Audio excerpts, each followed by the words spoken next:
Voltamos então com as nossas aulas de Introdução Bíblica 1, Pentateuco. Essa é a 11ª aula, vamos falar hoje sobre a Arca de Noé.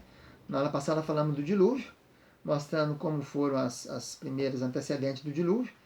Hoje falaremos um pouquinho da Arca, né? Esse navio grande que foi construído para abrigar toda essa população que havia na época de 8 pessoas, né? E população de animais de espécies diferentes. Então nós temos primeiro que descobrir que a arca era um navio de proporções bastante avantajadas. Ela tinha 300 côvados de comprimento, 50 de largura e 30 de altura. O côvado médio 45 centímetros, quase meio metro. Então nós temos 450 mil côvados cúbicos. Isso aí, se você fizer multiplicar o 135 metros de comprimento, 22,5 de largura por 13,5 de altura, esses 13,5 tem 3 pisos, né? Cada piso mais ou menos aí de 4 metros, 4 vezes 3, 12. Em cima tem uma janelazinha de 45 centímetros. E no meio devia ser que ela tinha uma área, um vão livre no meio, né? Para fazer a circulação do ar, né? O ar tinha que subir e saía naquela janelinha, descia e saía, para a respiração dos animais que estavam ali dentro, nos 3 pisos, né? O peso bruto dela, calculando aí quanto ela poderia, só ela em si, a tara dela, quanto ela pesava, mais ou menos, os cientistas calcularam em quase 14 toneladas, 14 mil toneladas, mais ou menos 13.960. O quanto que ela podia deslocar? Mais umas 6 mil toneladas, atingindo quase 20 mil. O quanto ela recebia, né, o empuxo dela, quanto ela conseguia carregar. Mas ela equivale mais ou menos a um prédio de 67 andares, 200 metros por andar quadrado, 200 metros quadrados por andar. Ela caberia mais ou menos 300, dentro dela caberia mais ou menos 360 containers de 40 pés, ou mais ou menos 3.400 jaulas de 12 metros cúbicos, ou então caberia nela mais ou menos quase 4.000 veículos Corsa da GM, esse carrinho Corsa, que mede mais ou menos 10 metros cúbicos, né? Você pega o comprimento, a largura e a altura, você tem 1 metro cúbico.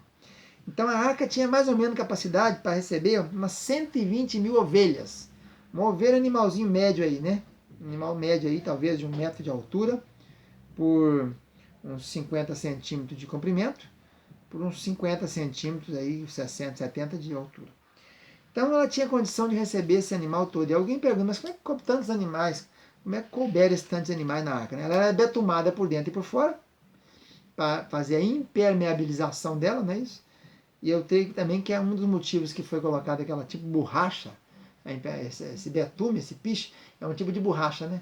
É porque quando abriram as fontes do grande abismo e as comportas do céu, não caiu gotinha de chuva. Não foi uma chuvinha aí, né, que descia uns pingozinhos, umas pedrinhas, não. Você imagina uma tromba d'água, é uma nuvem abrir.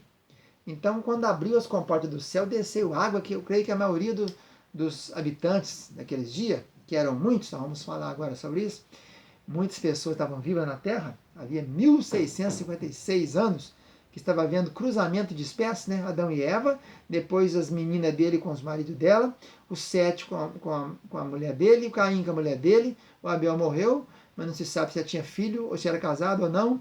O certo é que a multiplicação na teoria de Malthus, nós vamos ter aí nessa época uma população bastante grande já. População em 1650 anos, da teoria de Malthus, que é a PA e PG. A PG você multiplica pelo outro, 2 vezes 2, 4, 4 vezes 4, 16, 16 vezes 16, 256 e vai embora assim. Né? Malthus é um geógrafo, um estudioso, um cientista da Europa que propôs essa teoria, que a população cresce multiplicando enquanto o alimento cresce somando. PG, PA, progressão aritmética, 2 mais 2, 4, 4 mais 4, 8, 8 mais 8, 16, 16 mais 16, 32. E a progressão geométrica multiplica pelo outro.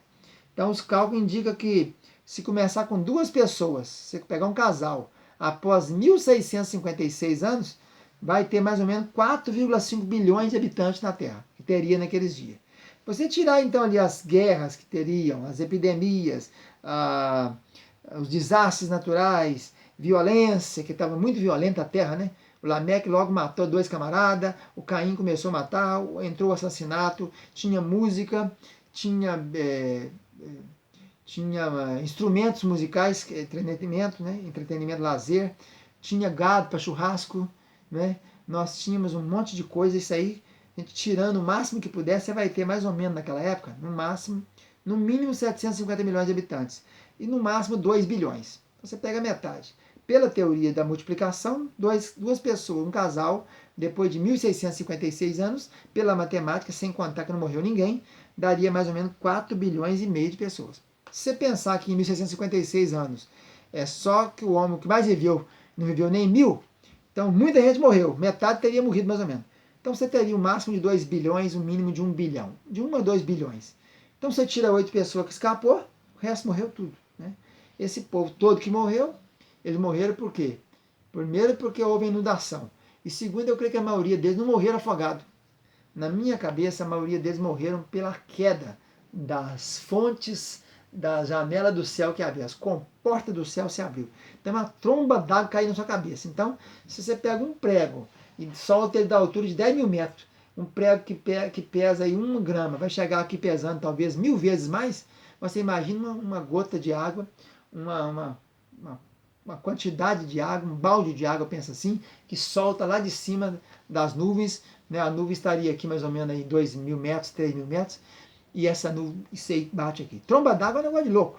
Aqui na nossa cidade, aqui de Lajinha, uma tromba d'água teve aqui, passou em cima da ponte principal da cidade, que tem uma altura mais ou menos de uns 6 a 7 metros de altura. Nunca na história da Lajinha aconteceu isso, e no ano de 2001 aconteceu isso. Uma tromba d'água que caiu aqui na cabeceira do rio, um córregozinho pequeno, ele inundou a cidade inteira e passou na principal avenida. Então a maioria do povo morreu com as fontes termais que romperam, os geysers, né, aquela água pelando do magma terrestre, você passar uma água dentro do magma, a temperatura de 2, 3 mil graus Celsius. Então aqui sabe fervendo, que queimou o povo todo. Então foi morte por baixo, morte por cima. Então eu acho que poucas pessoas morreram afogadas. Então a situação do dilúvio é essa. A arca está construída, ela tem betume por dentro e por fora, ela tem 3 pisos, né? Tem um canal, uma área que é livre no meio, um vão livre, para todos os animais poderem respirar, e Noé também. Tem uma janelinha em cima de 45 centímetros, tipo uma clarabóia, onde entra e sai água, né? Você sabe muito bem que o sol sempre existe. A gente, um dia que está nublado, igual um dia de hoje aqui, nós temos o quê? Abaixo das nuvens está nublado. Você pegar um avião, passar em cima do sol, em cima das nuvens, logo você vai ver que não existe dia nenhum nublado aqui, lá em cima depois, né, das nuvens. O nublado é para baixo. A chuva é embaixo, o nublado é embaixo, a friagem é embaixo, as nuvens como se fosse um cobertor. Depois que o avião cruzou aqui e anda aqui em cima, é só sol. Então Noé, já que ele estava sobre aquela altura muito grande, né, porque diz que as águas subiram 15 côvados acima da maior montanha. A maior montanha é o Everest, que tem 8.800 e tantos metros. Então você pega mais 15 côvados, que vai dar aí 7,5 metros mais ou menos. Então, com certeza não tinha mais nuvem nenhuma por ali. Estava só o sol ali, direto ali, né? Então ali ele foi colocando esses animais e esses animais ficaram ali na arca. Diz que o dilúvio começou no ano 600. Você pega o Gênesis capítulo de números 6 e 7, você vai ver isso. Capítulo 7, no ano 600 da vida de Noé, no mês segundo, ao 17 dia do mês, rompeu as fontes do grande abismo e a janela do céu se abriu. Então, de baixo, água fervendo, pulando, mas grande força mesmo, muito forte. E em cima, a janela que se abre, como se arrebentasse uma represa. Então, cai tudo de uma vez.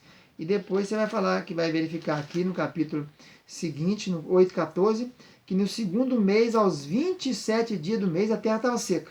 Aí que Noé saiu fora da arca. Então, passou mais de um ano aí, né?